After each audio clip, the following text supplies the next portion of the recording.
السلام علیکم ورحمۃ اللہ وبرکاتہ. زما محترم و عزتمندو، نن زه تاسو ته د قرآن پاک داسې طاقتور آیات ښیم چې یو انسانی په یقین، اخلاص او همیشوالي او دوام سره ولولي او تلاوت یې کړي، نو مشکلات پې ختم شي، مصیبتونه به ترې لرې شي، رزق کې به فراخي راشي، او که په ژبه کې لکونت وي نو ژبه به روانه شي.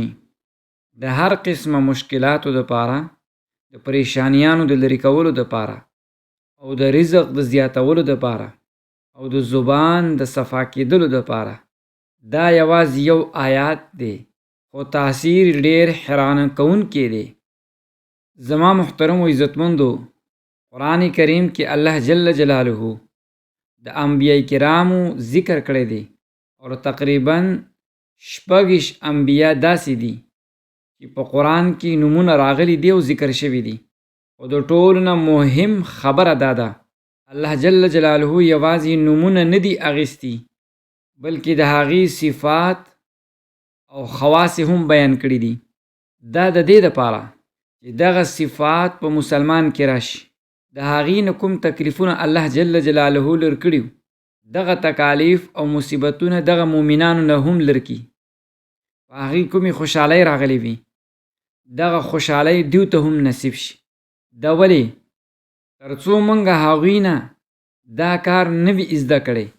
کله چې موږ د انبیاء کرامو ذکر کوو نو الله جل جلاله خوشحالیږي، د الله جل جلاله رحمت نازلیږي، ایمان ورسره قوي کیږي او مضبوطیږي.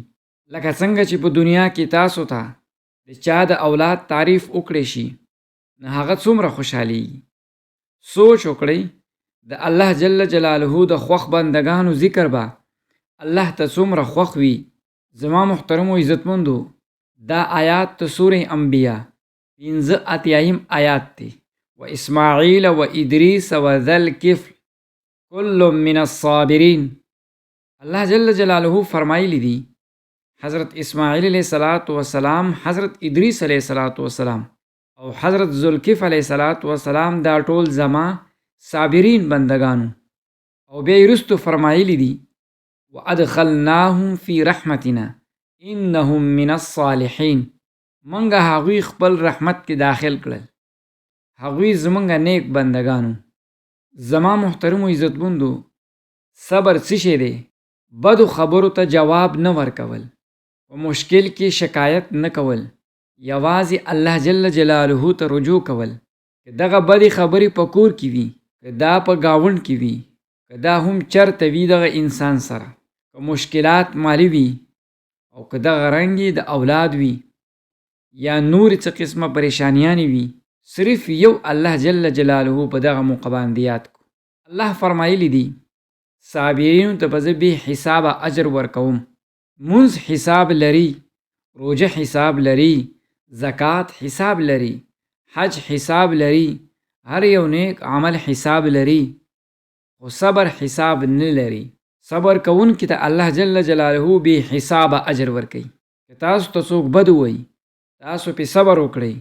که کور کې جګړې وي، ته پې صبر وکړئ. که رزق کم وي، صبر پې وکړئ. که خلک ستاسو خلاف خبرې کوي، ته پې صبر وکړئ. یوازې په یو صبر ستاسو ټول ژوند بدلیږي. خو که موږ ځان خبر کړه دغه خبرونه، کله چې حضرت اسماعیل علیه السلام د قربانۍ وخت راغی نو څه یې وویل؟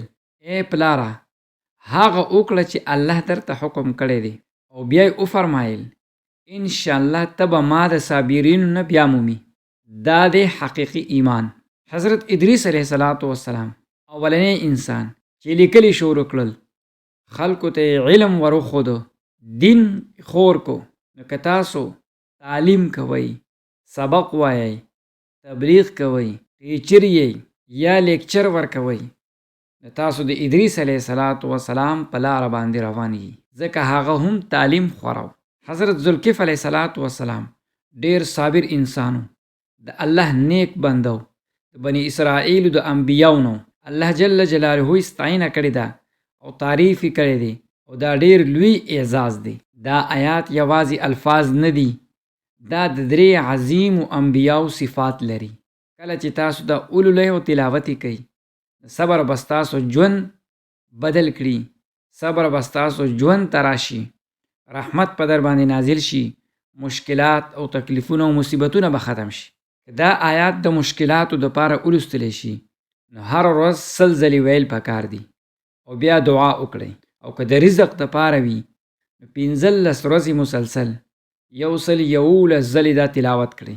او که د حافظي او د بیان د قوي کولو دپاره وي د بیان نه مخکې 3 ځلې دا ولولئ او په سینه باندې چوف کئ او دم یې کړئ. او که د فوري مشکل د حل کولو دپاره کله چې مشکل راشي هم هغه وخت یې ولولئ. زما محترمو عزتمندو یاد وساتئ الله جل جلاله زموږ عبادتونو ته نه بلکې خپل رحمت ته ګوري. که رحمت شامل شو ګناهونه معاف کیږي، دعا به هم قبلیږي، ژوند به هم اسانیږي. که تاسو غواړئ چې کامیاب شئ، رزق، عزت، سکون، یوازې یو کار وکړئ، صرف صبر میوه خپله کړئ، صبر باندې قدم کیدئ، صبر خپل ژوند کې شامل کړئ. الله جل جلاله دې موږ ټولو ته د صبر، اخلاص او د عمل توفیق راکړي.